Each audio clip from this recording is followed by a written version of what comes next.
ഓം ശാന്തി 19/12/2023 പ്രഭാതമുരളി. മധുരമായ കുട്ടികളെ, സേവനത്തിന്റെ വൃദ്ധിക്ക് വേണ്ടി പുതിയ പുതിയ രീതികൾ കണ്ടെത്തൂ. ഗ്രാമങ്ങളിൽ ചെന്ന് സേവനം ചെയ്യൂ. സേവനം ചെയ്യുന്നതിന് ജ്ഞാനത്തിന്റെ ഉന്നത അവസ്ഥ ആവശ്യമാണ്. ചോദ്യം: ബുദ്ധിയിൽ നിന്ന് പഴയ ലോകം മറന്നുപോകണം. ഇതിനുള്ള സഹജ യുക്തി എന്താണ്? ഉത്തരം: ഇടയ്ക്കിടെ വീടിനെ ഓർമ്മിക്കൂ. ഇപ്പോൾ മൃത്യു ലോകത്തിൽ നിന്ന് കണക്കുകൾ അവസാനിപ്പിച്ച് അമരലോകത്തേക്ക് പോകണം.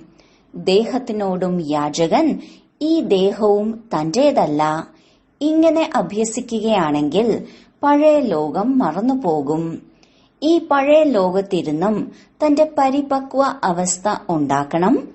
ഏകരസ സ്ഥിതിക്ക് വേണ്ടി പരിശ്രമിക്കണം. ഗീതം: മാതാ ഓ മാതാ. ഓം ശാന്തി. ഭാരതത്തിൽ ജഗദംബയ്ക്ക് വളരെ മഹിമയുണ്ട്. ഭാരതവാസികളല്ലാതെ ജഗദംബയെ ആരും അറിയില്ല. പേര് കേട്ടിട്ടുണ്ട്. അവരെ തന്നെയാണ് ഹവ്വ അല്ലെങ്കിൽ ബീവി എന്ന് പറയുന്നത്. ബീവിയെയും യജമാനനെയും കൂടാതെ രചന രചിക്കാൻ സാധിക്കില്ല എന്നിപ്പോൾ നിങ്ങൾ കുട്ടികളുടെ ബുദ്ധിയിൽ ഉണ്ട്. തീർച്ചയായും ജഗദംബയ്ക്ക് പ്രത്യക്ഷമാകേണ്ടതുണ്ട്. തീർച്ചയായും ഉണ്ടായിരുന്നു. അപ്പോഴാണ് മഹിമ പാടാൻ തുടങ്ങിയത്. ഭാരതത്തിന് വളരെ മഹിമയുണ്ട്. സ്വർഗം എന്നും പറയുന്നു. ഭാരതം തന്നെയാണ് പ്രാചീനം എന്നും അറിയാം. അതിനാൽ തീർച്ചയായും സ്വർഗം ഉണ്ടാകും. ഇത് നിങ്ങൾ ഈശ്വരീയ കുട്ടികളല്ലാതെ മറ്റാരും മനസ്സിലാക്കില്ല. കൽപ്പം മുമ്പ് മനസ്സിലാക്കിയവർ വന്നുകൊണ്ടിരിക്കും. പ്രദർശനി നടക്കുന്നു. കൽപ്പം മുമ്പും ചെയ്തിരുന്നു എന്ന് മനസ്സിലാക്കുന്നു. എല്ലാവർക്കും മനസ്സിലാക്കി കൊടുക്കുന്നതിന് വളരെ നല്ല വാക്കുകളാണുള്ളത്. പവിത്രാത്മാവ് പവിത്രതയിലൂടെ നിങ്ങൾ പ്രകാശത്തിന്റെ കിരീടം നേടുന്നു. മറ്റൊന്ന് പുണ്യാത്മാവ്. ദാനപുണ്യങ്ങൾ ചെയ്യുന്നവരെയാണ് പുണ്യാത്മാക്കളായി പറയുന്നത്. അവരെ ഇംഗ്ലീഷിൽ ഫിലാന്ത്രോപ്പിസ്റ്റ് അല്ലെങ്കിൽ പരോപകാരി എന്നും പറയും. പവിത്രതയെ നിർവികാരമായത് എന്ന് പറയും. വേറെ വേറെ വാക്കുകളാണ്. ഭാരതത്തിൽ ദാനപുണ്യങ്ങൾ ധാരാളമുണ്ട്. എന്നാൽ സാധാരണയായി ഗുരുവിനാണ് ദാനം ചെയ്യുന്നത്. അവരെ പവിത്രാത്മാ എന്ന് പറയാം. എന്നാൽ പുണ്യാത്മാവ് എന്ന് പറയില്ല. അവർ ദാനപുണ്യം ചെയ്യുന്നില്ല. അവർ ദാനപുണ്യം സ്വീകരിക്കുകയാണ്. എങ്കിൽ ഇവയിൽ നിന്നെല്ലാം ബുദ്ധിയോഗം വിടുവിച്ച് ബാബയുമായി യോജിപ്പിക്കണം. ഇതിനു വേണ്ടി ഇത് ശരിയല്ല എന്ന് ബാബയ്ക്ക് മനസ്സിലാക്കി തരേണ്ടി വരുന്നു. ഇവരെയെല്ലാം ഉയർത്തുന്നതിന് വേണ്ടി ഞാൻ വരുന്നു. നിങ്ങൾ ജ്ഞാനസാഗരനിൽ നിന്ന് പുറപ്പെടുന്ന ജ്ഞാനഗംഗകളാണ്. വാസ്തവത്തിൽ ഗംഗ എന്ന വാക്ക് ശരിയല്ല. എന്നാൽ മഹിമ പാടിക്കൊണ്ടിരിക്കുന്നു. അതിനാൽ താരതമ്യപ്പെടുത്തിയിരിക്കുന്നു. ബാബ വന്ന് പഴയ ലോകത്തിലെ പഴയ എല്ലാ വസ്തുക്കളെയും പുതിയതാക്കുന്നു. സ്വർഗം പുതിയ വസ്തുവാണ്. പുതിയ വസ്തുവിന്റെ കാര്യങ്ങൾ ബാബയ്ക്ക് തന്നെയാണ് അറിയുക. ലോകർ അറിയുന്നില്ല. ഭഗവാൻ ഉച്ചരിച്ചിട്ടുണ്ട്. എന്നാൽ ഗീതയിൽ കൃഷ്ണന്റെ പേര് വെച്ചത് കാരണം എല്ലാവരുടെയും ബുദ്ധിയോഗം മുറിഞ്ഞുപോയി. അതിനാൽ സർവവ്യാപി എന്ന് പറഞ്ഞു. കൃഷ്ണനുമായി ധാരാളം പേർക്ക് ബുദ്ധിയോഗമുണ്ട്. ഗീതയെ ബഹുമാനിക്കുന്നിടത്തെല്ലാം കൃഷ്ണനെയും ബഹുമാനിക്കുന്നു. വാസ്തവത്തിൽ ബാബയുടെ മഹിമയുടെ കിരീടം കുട്ടികളിലാണ് ചാർത്തപ്പെട്ടിരിക്കുന്നത്. ഇതും ഡ്രാമയിൽ അടങ്ങിയതാണ്. ഇത് ബാബ വന്ന് മനസ്സിലാക്കി തരുന്നു. ബാബ വീണ്ടും വീണ്ടും മനസ്സിലാക്കി തരുന്നു. ആരെങ്കിലും വരികയാണെങ്കിൽ ഓരോരുത്തരുടെയും കർത്തവ്യം ചോദിക്കൂ. ഇവരുമായി എന്ത് സംബന്ധമാണ് എന്നും. ബാബ ചോദ്യാവലി നന്നായി ഉണ്ടാക്കിയിട്ടുണ്ട്. സേവനം വളരെ നന്നായി നടക്കുന്നു. സേവനം ജഗദംബയുടെ ക്ഷേത്രത്തിൽ വളരെ നന്നായി നടക്കും. അവിടെ പോയി സൃഷ്ടിയെ രചിക്കുന്ന മാതാവായ ജഗദംബയാണ് ഇത് എന്ന് മനസ്സിലാക്കി കൊടുക്കൂ. എങ്ങനെയുള്ള ലോകമാണ് രചിക്കുന്നത്? തീർച്ചയായും പുതിയ രചന രചിക്കും. ശരി, ഈ മാതാവിന്റെ പിതാവാരാണ്? ഇവർക്കാരാണ് ജന്മം നൽകിയത്? ആളുകൾക്ക് മുഖവംശാവലിയുടെ അർത്ഥം പോലും അറിയില്ല. പരമപിത പരമാത്മാവാണ് ഇവർക്ക് ജന്മം നൽകിയത് എന്ന് നിങ്ങൾക്കറിയാം. നിങ്ങൾ കുട്ടികൾ തന്നെയാണ് മനസ്സിലാക്കി കൊടുക്കേണ്ടത്. ജഗദംബ മുഖവംശാവലിയാണ്. എന്നാൽ എങ്ങനെ? പരമപിത പരമാത്മാവ് നിരാകാരനാണ്. ബ്രഹ്മാവിന്റെ ശരീരത്തിലൂടെയാണ് മുഖവംശാവലിയാകുന്നത് എന്ന് മനസ്സിലാക്കി കൊടുക്കണം. പരമപിത പരമാത്മാ എങ്ങനെയാണ് വന്ന് ഈ ബ്രഹ്മാവിനെ ദത്തെടുത്തത്, അതുപോലെ മക്കളെയും ദത്തെടുത്തു. ഈ കാര്യങ്ങൾ എല്ലാവരുടെ ബുദ്ധിയിലും ഉറച്ചു നിൽക്കില്ല. ഇടയ്ക്കിടെ മറന്നുപോകുന്നു. കുട്ടികൾക്ക് ധാരാളം സേവനം ചെയ്യാൻ സാധിക്കും. ജഗദംബയുടെ ക്ഷേത്രത്തിൽ വെച്ച് പരിചയം നൽകണം. എങ്കിൽ അവരുടെ ബുദ്ധിയോഗവും ബാബയുമായി ചേരും. ജഗദംബയും പരമാത്മാവുമായി യോഗം ചെയ്യുന്നു എങ്കിൽ നമ്മളും യോഗം ചെയ്യും. താഴെ ജഗദംബ തപസ്സിലിരിക്കുന്നു. അവരുടെ ക്ഷേത്രം മുകളിലാണ്. താഴെ രാജയോഗത്തിന്റെ തപസ് ചെയ്തുകൊണ്ടിരിക്കുന്നു. പിന്നെ സത്യയുഗത്തിലെ സ്വർഗത്തിലെ അധികാരിയായ രാജരാജേശ്വരി ആകുന്നു. ഇപ്പോൾ കലിയുഗമാണ്. പിന്നീട് തപസ്സിൽ ഇരിക്കുമ്പോൾ സ്വർഗത്തിലെ അധികാരി ആകുമല്ലോ. നിങ്ങളുടെ ബുദ്ധിയിൽ ഈ മുഴുവൻ ജ്ഞാനവും ഇരിക്കണം. ഈ സത്യമായ മാർഗം ആളുകൾക്ക് നൽകിക്കൊണ്ടിരിക്കുന്നു. നിങ്ങൾ ഓരോരുത്തർക്കും പരിചയം നൽകുന്നു. എന്നാൽ എല്ലാവരുടെ ബുദ്ധിയിലും പെട്ടെന്ന് ഇരിക്കില്ല. സേവനത്തിൽ മുഴുകുകയാണെങ്കിൽ ഇരിക്കും. ചിത്രവും വളരെ നന്നായി ഉണ്ടാക്കിയിരിക്കുന്നു. ലക്ഷ്മി നാരായണന്റെ ക്ഷേത്രത്തിൽ പോയി മനസ്സിലാക്കി കൊടുക്കാം. ബാബ പറയുന്നു, എന്റെ ഭക്തർക്ക് കേൾപ്പിച്ചു കൊടുക്കൂ. ഭക്തരെ തീർച്ചയായും ക്ഷേത്രങ്ങളിൽ നിന്ന് തന്നെയാണ് ലഭിക്കുക. ഈ ചിത്രത്തിൽ കാണുന്ന ലക്ഷ്മി നാരായണനെ തന്നെയാണ് എല്ലാവരും സ്വർഗത്തിന്റെ അധികാരിയായിരുന്നവർ എന്ന് പറയുന്നത് എന്ന് അവർക്ക് സ്നേഹത്തോടെ മനസ്സിലാക്കി കൊടുക്കൂ. ശരി, ഇപ്പോഴെന്താണ്? തീർച്ചയായും പറയും കലിയുഗം എന്ന്. കലിയുഗത്തിൽ ദുഃഖം തന്നെ ദുഃഖം. പിന്നെ ഇവർക്ക് എങ്ങനെ ചക്രവർത്തി പദവി ലഭിച്ചു? നിങ്ങൾക്കറിയാമെങ്കിൽ എല്ലാവർക്കും കേൾപ്പിച്ചു കൊടുക്കാൻ സാധിക്കും.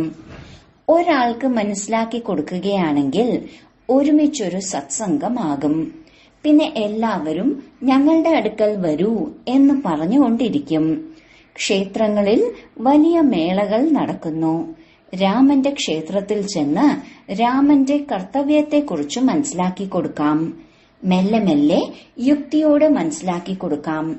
ചില കുട്ടികൾ എഴുതാറുമുണ്ട്, ബാബ ഞങ്ങൾ ഇങ്ങനെ മനസ്സിലാക്കി കൊടുത്തു എന്ന്. ഒരാൾക്ക് മനസ്സിലാക്കി കൊടുക്കുന്നതിലൂടെ പിന്നീട് വേറെ ക്ഷണവും വരും. ഞങ്ങളുടെ വീട്ടിലും 7 ദിവസം പ്രഭാഷണം നടത്തുകയാണെങ്കിൽ നന്നായിരിക്കും. പിന്നെ അവിടെ നിന്നും മറ്റാരെങ്കിലും വരും. ആര് ക്ഷണിച്ചാലും അവർ ഉപേക്ഷിച്ചു പോകാത്ത രീതിയിൽ മനസ്സിലാക്കി കൊടുക്കണം. പ്രഭാഷണം നടത്തുന്നതിലൂടെ സമീപത്തുള്ളവരും മിത്രസംബന്ധികളും എല്ലാം ഒരുമിച്ച് വരും.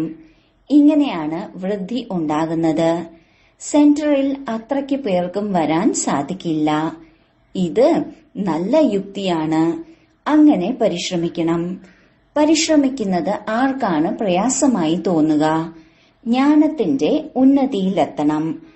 ബാബ എത്ര ദൂരെ നിന്നാണ് നമ്മളെ പഠിപ്പിക്കാൻ വരുന്നത്? സേവനം ചെയ്യുന്നില്ലെങ്കിൽ എങ്ങനെ ഉയർന്ന പദവി നേടും? സ്കൂളിൽ കുട്ടികൾ വളരെ തിളങ്ങുന്നവരായിരിക്കും, കുതിച്ചുകൊണ്ടിരിക്കും. ഇതും പഠിത്തമാണ്. ഇത് രസകരമായ പഠിത്തമാണ്. ഇതിൽ വൃദ്ധരും യുവാക്കളും കുട്ടികളും എല്ലാവരും പഠിക്കുന്നു. ദരിദ്രർക്ക് ഒന്നുകൂടി നല്ല അവസരം ലഭിക്കുന്നു. സന്യാസിമാരും വാസ്തവത്തിൽ ദരിദ്രരാണ്. എത്ര വലിയ വലിയ ധനികരാണ് അവരുടെ അടുക്കലേക്ക് വിളിക്കുന്നത്. സന്യാസിമാർ വീടും കുടുംബവും ഉപേക്ഷിച്ച് യാചകരായിരിക്കുന്നു. ഇപ്പോൾ നിങ്ങളും യാചകരാണ്. പിന്നീട് രാജകുമാരനാകും. അവരും യാചകരാണ്. ഇതിൽ പവിത്രത വേണം. നിങ്ങളുടെ പക്കൽ മറ്റൊന്നുമില്ല. നിങ്ങൾ ദേഹം പോലും മറക്കുന്നു. ദേഹസഹിതം എല്ലാം ത്യജിച്ച് ഒരു ബാബയുടേതാകുന്നു. ഒരേ ഒരു ബാബയെ എത്രമാത്രം ഓർമ്മിക്കുന്നുവോ അത്രയും ധാരണ ഉണ്ടാകും. ഏകരസത്തോടെ ധാരണയാകണമെങ്കിൽ അതിന് പരിശ്രമം വേണം. നമുക്ക് ബാബയുടെ അടുക്കൽ പോകണം എങ്കിൽ ഈ പഴയ ലോകത്തെക്കുറിച്ച് എന്ത് ചിന്തിക്കാനാണ്? പരിപക്വ അവസ്ഥ ആകുന്നതുവരെ ഈ പഴയ ലോകത്തും ശരീരത്തിലും വസിക്കണം. ഇപ്പോൾ നിങ്ങൾ ഗൃഹസ്ഥ വ്യവഹാരത്തിലിരുന്ന് പവിത്രമാകണം. ഈ മൃത്യു ലോകത്തിൽ നിന്ന് കണക്കുകൾ അവസാനിപ്പിക്കണം. ഇനി അമരലോകത്തേക്ക് പോകണം. വീടിനെ ഇടയ്ക്കിടെ ഓർമ്മിക്കുന്നതിലൂടെ പഴയ ലോകത്തെ മറക്കും. പറയൂ, ഗീതയിൽ ബാബ എന്താണ് പറഞ്ഞിരിക്കുന്നത്? ഭഗവാനെയാണ് ബാബ എന്ന് പറയുന്നത്. നിരാകാരനായ ബാബ പറയുന്നു, എന്നെ മാത്രം ഓർമ്മിക്കൂ. യോഗാഗ്നിയിലൂടെ വികർമ്മം വിനാശമാകും. കൃഷ്ണനെ ഇങ്ങനെ പറയാൻ കഴിയില്ല. ഈ പഴയ ലോകത്തെയും പഴയ ശരീരത്തെയും ഉപേക്ഷിക്കൂ എന്നത് ഭഗവാന്റെ മഹാവാക്യമാണ്. ദേഹി അഭിമാനിയായി നിരന്തരം ബാബയെ ഓർമ്മിക്കൂ. ഭഗവാൻ നിരാകാരനാണ്. ആത്മാവ് ശരീരമെടുത്ത് സംസാരിക്കുന്നു. ബാബ ഗർഭത്തിലൂടെ ജന്മം എടുക്കുന്നില്ല. ശിവൻ എന്നത് മാത്രമാണ് ആ ബാബയുടെ പേര്. ബ്രഹ്മാവ്, വിഷ്ണു, ശങ്കരന്റെ ആത്മാക്കളുണ്ട്. അവർക്ക് അവരുടെ സൂക്ഷ്മ ശരീരവുമുണ്ട്. ഇത് നിരാകാരനായ പരമപിത പരമാത്മാവാണ്. പിന്നെയുള്ള പേരാണ് ശിവൻ എന്നത്. ശിവൻ ജ്ഞാനസാഗരനാണ്. ബ്രഹ്മ, വിഷ്ണു, ശങ്കരനെ രചയിതാവ് എന്ന് പറയില്ല. രചയിതാവ് എന്ന് ഒരേ ഒരു നിരാകാരനെ മാത്രമേ പറയൂ. നിരാകാരൻ പിന്നെ എങ്ങനെ സാകാര രചന രചിക്കും? അതിനാൽ ബ്രഹ്മാവിലൂടെ വന്ന് മനസ്സിലാക്കി തരുന്നു. കൃഷ്ണനാകുക സാധ്യമല്ല. ബ്രഹ്മാവിന്റെ കയ്യിൽ തന്നെയാണ് വേദശാസ്ത്രങ്ങൾ കാണിച്ചിരിക്കുന്നത്. ബ്രഹ്മാവിലൂടെ സ്ഥാപന എന്ന് പാടിയിട്ടുമുണ്ട്. ബ്രഹ്മാവിലൂടെ മുഴുവൻ ശാസ്ത്രങ്ങളുടെ സാരവും കേൾപ്പിക്കുന്നു. നിരാകാരൻ സാകാരനിലൂടെ കേൾപ്പിക്കുന്നു. ഈ കാര്യങ്ങൾ നല്ല രീതിയിൽ ധാരണ ചെയ്യണം. ഭഗവാൻ ഉവാച, ഞാൻ രാജയോഗം പഠിപ്പിക്കുന്നു. വിനാശത്തിന് മുമ്പ് തീർച്ചയായും സ്ഥാപനയും വേണം. ഏറ്റവും ആദ്യം സ്ഥാപന വളരെ വ്യക്തമായി എഴുതി വച്ചിരിക്കുന്നു. ബ്രഹ്മാവിലൂടെ സൂര്യവംശി കുടുംബത്തിന്റെ സ്ഥാപന. എഴുത്തിൽ വളരെ നല്ല രഹസ്യമുണ്ട്. എന്നാൽ ചിലർ വളരെ പരിശ്രമിച്ചാണ് സേവനത്തിൽ മുഴുകുന്നത്. സേവനത്തിൽ മുഴുകുന്നതിലൂടെ പിന്നെ സന്തോഷം തോന്നും. മമ്മ ബാബയ്ക്കും സേവനത്തിൽ സന്തോഷം വരുന്നു. കുട്ടികളും സേവനം ചെയ്യണം. മമ്മയെ ക്ഷേത്രത്തിൽ കൊണ്ടുപോകില്ല. മമ്മയ്ക്ക് വളരെ വലിയ മഹിമയുണ്ട്. കുട്ടികൾ പോകുക തന്നെ വേണം. ബാബ പറയുന്നു, വാനപ്രസ്ഥികളുടെ അടുക്കൽ ചെന്ന് താങ്കൾ എപ്പോഴെങ്കിലും ഗീത വായിച്ചിട്ടുണ്ടോ എന്ന് ചോദിക്കൂ. പിന്നീട് മനസ്സിലാക്കി കൊടുക്കൂ. ഗീതയുടെ ഭഗവാൻ ആരാണ്? ഭഗവാൻ ഒരേ ഒരു നിരാകാരനാണ്. സാകാരനെ ഭഗവാൻ എന്ന് പറയില്ല. ഭഗവാൻ ഒന്ന് മാത്രമാണ്. ഇതിന് സേവനത്തിന്റെ വിചാരസാഗര മന്ഥനം വേണം. അഭ്യസിക്കണം. അതിനാൽ പുറത്തുപോയി ട്രയൽ നോക്കണം. ജഗദംബയുടെ ദർശനത്തിന് വേണ്ടി ദിവസവും വരുന്നു. ത്രിവേണിയിലും ആളുകൾ ധാരാളം പോകുന്നു. അവിടെയും പോയി സേവനം ചെയ്യാം, പ്രഭാഷണം നടത്താം. കൂട്ടമായി വന്ന് ഒരുമിച്ച് നിൽക്കും. ഞങ്ങളുടെ അടുക്കൽ വന്ന് സത്സംഗം ചെയ്യൂ എന്ന് പറഞ്ഞ് ക്ഷണിച്ചുകൊണ്ടിരിക്കും. ബാബയ്ക്കും മമ്മയ്ക്കും എവിടെയും പോകാൻ കഴിയില്ല. കുട്ടികൾക്ക് പോകാൻ കഴിയും. ബംഗാളിൽ കാളിയുടെ അമ്പലമുണ്ട്. അവിടെയും ധാരാളം സേവനം ചെയ്യാം. കാളി ആരാണ്? ഇതിനെക്കുറിച്ച് സംസാരിക്കൂ. എന്നാൽ ധൈര്യം വേണം. ആർക്ക് മനസ്സിലാക്കി കൊടുക്കാൻ കഴിയും എന്ന് ബാബയ്ക്കറിയാം. ദേഹാഭിമാനമുള്ളവർക്ക് എന്ത് സേവനം ചെയ്യാൻ കഴിയും? സേവനത്തിന്റെ തെളിവ് നൽകുന്നില്ല. സേവനം പൂർണ്ണമായി ചെയ്യുന്നില്ലെങ്കിൽ പേര് മോശമാക്കും. യോഗികളിൽ നല്ല ശക്തിയുണ്ടായിരിക്കും. മനസ്സിലാക്കി കൊടുക്കുന്നതിന് ധാരാളം പോയിന്റുകൾ നൽകിക്കൊണ്ടിരിക്കും. എന്നാൽ നല്ല നല്ല മഹാരഥികൾ പോലും മറന്നുപോകുന്നു. സേവനം ധാരാളമുണ്ട്.